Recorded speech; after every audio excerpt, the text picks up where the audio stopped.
मनुष्यता लिखा किस, इस कविता को लिखा किसने? मैथिली शरण गुप्त ने। कवि परिचय कभी कभी आता है तो बाद में देखेंगे, अभी सीधा एक्सप्लेनेशन पे आते हैं कि विचार लो कि मत्य हो तो न मृत्यु से डरो कभी। विचार लो कि मत्य हो तो न मृत्यु से डरो कभी, मरो परंतु यूं मरो कि याद जो करे सभी। हुई न हो यूं सुमृत्यु तो बिथा मरे बिथा जिए, मरा नहीं वही की जो जिया ना आपके लिए। वही पशु प्रवृत्ति है कि आप ही चरे, वही मनुष्य है कि जो मनुष्य के लिए मरे। तो मत्य मतलब होता है मृत्यु, यो मतलब ऐसे, वृथा मतलब बेकार, प्रवृत्ति मतलब प्रवृत्ति। ठीक है, तो कवि यहाँ पे क्या कह रहे हैं कि विचार लो कि मत्य हो न मृत्यु से डरो कभी। कि हमें अगर जान लेना चाहिए कि मृत्यु का होना तो निश्चित है, कि अगर हमको पता है ही चल जाएगा कि मृत्यु तो, जो कि पता होना भी चाहिए कि मृत्यु तो एक दिन होना है, एक दिन तो सबको मरना है, तो हमें फिर मृत्यु से किस बात का डर? तो मृत्यु से कभी डरना नहीं चाहिए। मरो परंतु यूं मरो कि याद जो करे सभी, कि अगर मरो भी तो ऐसा काम करके मरो कि मरने के बाद भी लोग हमें याद करे। राइट, हुई न यो सुमृत्यु तो बिथा मरे वृथा जिए। अगर ऐसी सुमृत्यु ना हो, अगर दूसरों के लिए कुछ करके ही ना मरे, तो मरना जीना कोई फर्क नहीं पड़ता, जब किसी के लिए कुछ करके ही नहीं गए तुम तो। मरा नहीं वही जो जिया ना आपके लिए, मतलब कि जो व्यक्ति दूसरों के लिए जीता है वो मरकर भी कभी नहीं मरता है, वो हमेशा अमर होता है। जैसे देख लो सुभाष चंद्र बोस हो गए, गांधी जी हो गए, बाकी के जो फ्रीडम फाइटर्स है मर गए पर अभी भी हम याद करते हैं ना, तो वास्तविक उनका शरीर तो चला जाता है, मतलब वास्तविक मृत्यु कभी नहीं होती। शरीर चला जाएगा पर मरने के बाद भी याद करना है। शॉर्ट में लिखोगे बस कि ऐसे व्यक्ति जो दूसरों के लिए जीते हैं वो मरकर भी नहीं मरते कभी है। फिर क्या है? वही पशु प्रवृत्ति है कि आप ही चरे, वही मनुष्य है जो कि मनुष्य के लिए मरे। कहने का मतलब है कि जानवर हमेशा अपने लिए जीते हैं, खुद खाएंगे। देखो दो डॉग किसी के पास है, खाना तो एक दूसरे से छीनने लगेंगे। काऊ, कोई भी जानवर, तो जानवर की जो प्रवृत्ति है, जानवर जैसा नहीं रहना है, अपने लिए तो जानवर जीता है। वही मनुष्य है जो मनुष्य के लिए जिए। और वास्तविक अर्थों में मनुष्य तो वही है कि जो दूसरों के लिए जिए। उसी को जो असल में दूसरों के लिए जीता है वही सच्चा मनुष्य कहलाता है। ठीक है, अब दूसरा लाइन देखते हैं। उसी उदार की कथा सरस्वती बखानती, उसी उदार से धरा कृतार्थ भाव मानती। उसी उदार की सदा सजीव कीर्ति कुंजती, तथा उसी उदार को समस्त सृष्टि पूजती। अखंड आत्मभाव जो असीम विश्व में भरे, वही मनुष्य है जो मनुष्य के लिए मरे। उदार मतलब होता है महान या फिर श्रेष्ठ, बखानती मतलब गुणगान करना, धरा मतलब धरती, कृतज्ञ मतलब होता है ऋणी आभारी, सजीव मतलब जो जिंदा है यानी जीवित, कुजती मतलब करना, अखंड मतलब जिसके टुकड़े ना किया जा सके, असीम मतलब पूरा। राइट, तो क्या है? उसी उदार की कथा सरस्वती बखानती। तो कभी कहते हैं कि जो मनुष्य अपने पूरे जीवन में दूसरों की चिंता करते हैं, उसी महान व्यक्ति की कथा का गुणगान सरस्वती अर्थात पुस्तकों में भी किया गया है। बहुत अच्छी लाइन है कि जो दूसरों के लिए जीते हैं, माँ सरस्वती यानी किताबों में भी उनके बारे में उनकी ही कथा हम लोग सुनते हैं। ठीक है, फिर क्या है? उसी उदार की सदा सजीव कीर्ति पूजती, की समस्त सृष्टि पूजती, मतलब ऐसे लोगों का जो पूरा पृथ्वी है, ऐसे लोगों का जो क्या बोलते हैं कि उस महान व्यक्ति का आभारी रहता है। ठीक है, उस व्यक्ति की बातचीत हमेशा जीवित व्यक्ति की तरह की जाती है, मतलब कि उसी उदार की सदा सजीव कीर्ति पूजती, मतलब जो दूसरों के लिए जीता है उसकी ही बात हमेशा हो ही रहती है, मानो कि वो जिंदा है। उसी उदार को समस्त सृष्टि पूजती, और ऐसे व्यक्ति को जो पूरी सृष्टि है उसकी पूजा करती है। ठीक है, अखंड आत्मभाव जो असीम विश्व में भरे, वही मनुष्य है जो मनुष्य के लिए जिए। तो कभी कहते हैं कि जो व्यक्ति पूरे संसार को अखंड भाव और भाईचारे की भावना से बांधता है, वह व्यक्ति सही मायनों में मनुष्य कहलाने योग्य है, जो पूरे संसार को अपना मानता है। ठीक है, ऐसा व्यक्ति ही सही अर्थों में एक मनुष्य है। ठीक है, लाइन देखते हैं। आर्त रति देव ने दिया करस्त थाल भी, तथा दधीची ने दिया परार्थ अस्थि जाल भी। उसी नगर तिछात ने स्वमांस दान भी किया, सहर्ष वीर कर्म ने शरीर चर्म भी दिया। अनित्य देह के लिए अनादि जीव क्या डरे, वही मनुष्य है जो कि मनुष्य के लिए मरे। चौथार्थ मतलब होता है भूख से परेशान, करस्त मतलब होता है हाथ, परार्थ मतलब होता है पूरा, अस्थि जाल मतलब होता है हड्डियों का समूह, और उसी नगर क्षितिज, उसी नगर देश का राजा शिवी। सहर्ष मतलब खुशी से, शरीर चर्म मतलब शरीर का कवच। तो कभी क्या कहते हैं कि पौराणिक कथा मतलब हमारे ऐतिहासिक कथाओं में भी कई ऐसे उदाहरण हैं, ऐसे व्यक्ति हुए हैं जो अपना ना सोचकर समाज के बारे में सोचे हैं। हाँ, उनमें से कुछ का नाम हम अभी जानेंगे। जैसे चुथार्थ रवि देव ने दिया क्रस्त थाल भी, कि भूख से परेशान रति देव ने अपने हाथ की आखिरी थाली भी दान कर दी थी। तो एक रति देव हुआ करते थे, वो भूख से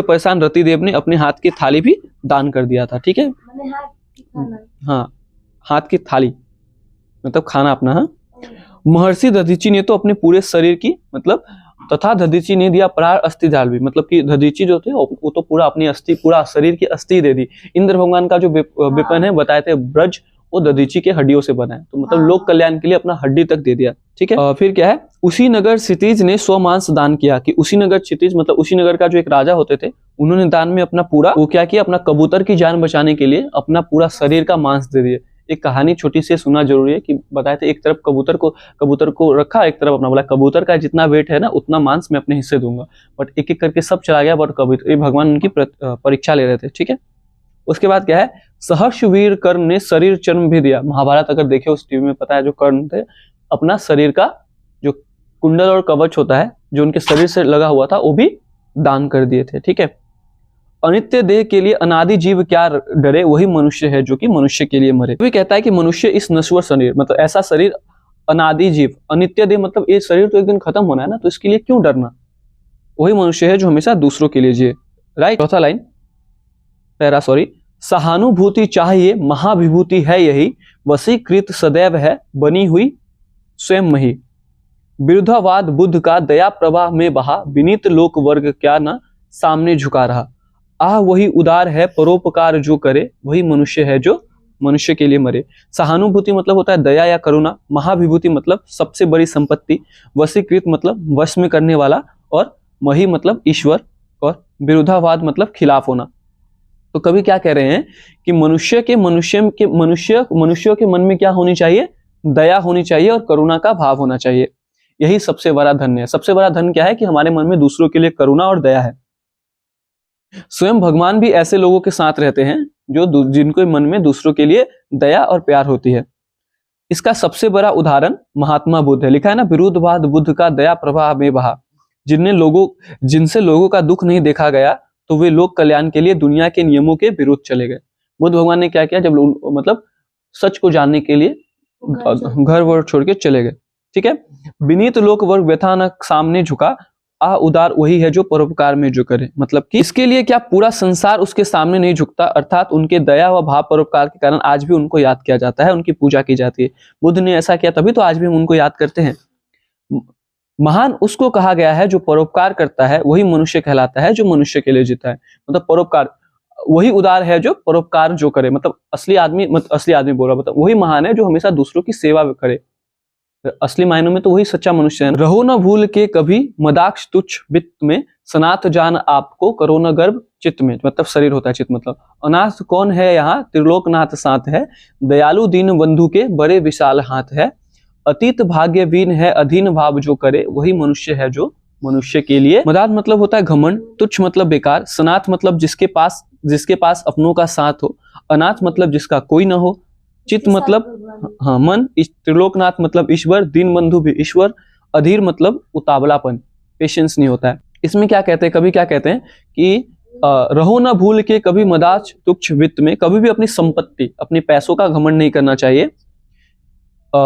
सनाथ जान सबको गर्भचित पर, अनाथ कौन है यहाँ त्रिलोकनाथ साथ है। क्या कह रहे हैं, इस बात पर कभी गर्व नहीं करना चाहिए कि हमारे पास अपनों का साथ है, एक दिन तो सबको मरना है, मतलब अब हमारे पास बहुत अपने, उस पर घमंड नहीं करना चाहिए। क्योंकि कभी कहते हैं कि यहाँ कौन सा व्यक्ति है जो अनाथ है, कभी भी मेरे पास ये है, मेरे इतनी फैमिली से, कभी भी उस पर घमंड नहीं करना है, क्योंकि यहाँ पे कोई अनाथ नहीं है। त्रिलोकनाथ मतलब कि जो भगवान है वो तो सबके साथ है, वो बहुत दयावान है, उनका हाथ सबके ऊपर है, भगवान का जो हाथ है वो सबके ऊपर है, वो बहुत दयावान है।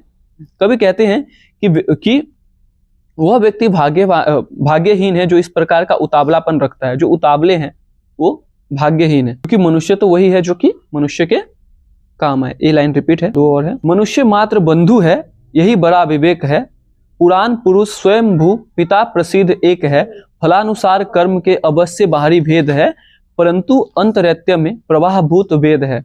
अनर्थ है कि बंधु ही न बंधु की व्यथा करे, वही मनुष्य है जो कि मनुष्य के लिए जिए। अनंत मतलब जिसका कोई अंत न, अंतरिक्ष मतलब आकाश, समक्ष मतलब सामने, परस्पर आलंब मतलब एक दूसरे का सहारा, अमर्त्य अंक यानी देवताओं की गोद, अपंग मतलब कलंक रहित। कभी क्या कहते हैं कि मनुष्य मात्र बंधु है, यही बड़ा विवेक है। मतलब कि कभी कहते हैं कि उस कभी न समाप्त होने वाले आकाश में असंख्य देवता खड़े हैं, जो परोपकारी है वह दयालु मनुष्यों का सामने से खड़े होकर अपनी भुजाओं फैलाकर स्वागत करते हैं कि अंतरिक्ष में बहुत सारे भगवान हैं, और जो दयालु व्यक्ति है वो भगवान उनका क्या करते हैं, जब भगवान के पास हो जाते हैं, उनकी जब मृत्यु हो जाती है तो भगवान खुले हाथों से उनका स्वागत करते हैं। ठीक है, इसीलिए दूसरों का हमेशा सेवा करो, तब भगवान का भी आशीर्वाद मिलेगा। कभी कहते हैं कि सभी कलंक रहित होकर देवताओं की गोद में बैठो, अर्थात यदि कोई बुरा काम नहीं करोगे तो देवता तुम्हें अपनी गोद में ले लेंगे। मतलब कि अगर अच्छे काम करोगे, आप में कोई बुराई नहीं है, तो भगवान आपको अपने पास रखेंगे। ठीक है, मतलब के लिए नहीं जीना चाहिए, अपना और दूसरों का कल्याण व उद्धार करना चाहिए, क्योंकि इस मरणशील मनुष्य संसार में मनुष्य वही है जो मनुष्य का कल्याण करता है। केवल अपने बारे में नहीं सोचना चाहिए, दूसरों का भी कल्याण करोगे तभी सही मायनों में मनुष्य मात्र बंधु है, यही बड़ा विवेक है। पुराण पुरुष स्वयंभू पिता प्रसिद्ध एक है, फलानुसार कर्म के अवश्य वहाँ भेद है, परंतु औचित्य में प्रमाणभूत वेद है। अनंत है कि बंधु न हो बंधु की व्यथा करे, वही मनुष्य है जो कि मनुष्य के लिए जिए। तो बंधु का मतलब होता है भाई बंधु, विवेक मतलब समझ, स्वयंभू मतलब परमात्मा, औचित्य मतलब आत्मा, प्रमाणभूत मतलब साक्षी, व्यथा मतलब दुख और कष्ट। तो कभी क्या कहते हैं कि प्रत्येक मनुष्य एक दूसरे के लिए भाई बंधु है, कि जितने भी लोग हैं दुनिया में सब एक दूसरे के क्या है, भाई बंधु है। यह सबसे बड़ी समझ है। अगर मान ले कि सभी हमारे भाई बंधु है तो हम लड़ेंगे ही ना किसी से। वो परमात्मा या ईश्वर का सभी का पिता है देखो भगवान तो सबके पिता है, तो हम लोग एक दूसरे के मतलब दोस्त और भाई बंधु ही तो हुए ना, क्योंकि पिता तो हमारे एक है, भगवान ही है। अर्थात सभी मनुष्य एक ईश्वर की संतान है, हम सभी भगवान के ही बच्चे हैं, तो हम क्यों लड़े एक दूसरे से। बाहरी कारणों के फल अनुसार प्रत्येक मनुष्य कर्म भले ही अलग हो, परंतु हमारे वेद इस बात ज्ञात के साक्षी है कि सभी की आत्मा एक है। भले कोई यहाँ पे आता है तो कोई अच्छा बन जाता है, कोई बुरा बन जाता है अपने कर्मों से, पर आया तो सब भगवान ने ही भेजा है ना सबको। और वेद भी सबकी, वेद पुराण भी ये सबकी ही बातें करते हैं। कभी कहते हैं कि यदि भाई ही भाई के दुख व कष्टों का नाश नहीं करेगा तो उसका जीना व्यर्थ है ना। अनर्थ न है कि बंधु ही बंधु की व्यथा हरे, मतलब कि अगर जो कोई अपना भाई बंधु का अगर सहायता ही नहीं करे तो क्या ही भाई हुआ ना, वो जीना ही व्यर्थ है। क्योंकि मनुष्य वही है जो कि मनुष्य के लिए, वही है कि दूसरे मनुष्य के बुरे कामों को, मनुष्य वही है कहलाता है जो बुरे समय में दूसरे मनुष्यों का मदद करे। एक लास्ट है ना, ये लास्ट पहला क्या है, चलो अभिष्ट मार्ग में सहर्ष खेलते हुए, विपत्ति विघ्न जो परे उन्हें ढकेलते हुए, घटे न हेल मेल हाँ बढ़े न भिन्नता कभी, अतर्क एक पथ है कि सतर्क पथ हो सभी, तभी समस्त भाव है कि तारसा हुआ तरे, वही मनुष्य है कि जो मनुष्य के लिए। मतलब होता है इच्छित, मार्ग मतलब रास्ता, सहर्ष मतलब अपनी खुशी से, विघ्न मतलब संकट, अतर्क मतलब तर्क से परेशान, सतर्क मतलब सावधान यात्री। कभी क्या कहते हैं, अशिष्ट मार्ग में सहस्त्र खेलते हुए, विपत्ति विघ्न जो परे उन्हें ढकेलते हुए।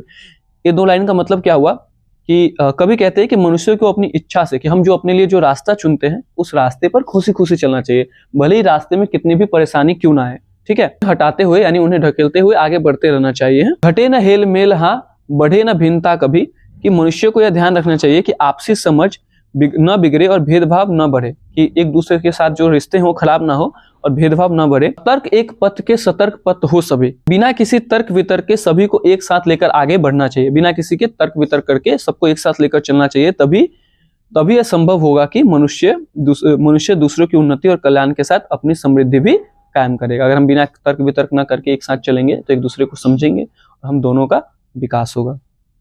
सही, यहीं पे हो गया हमारा चैप्टर का द एंड। कौन लिखा था इसको? मैथिली शरण गुप्त जी।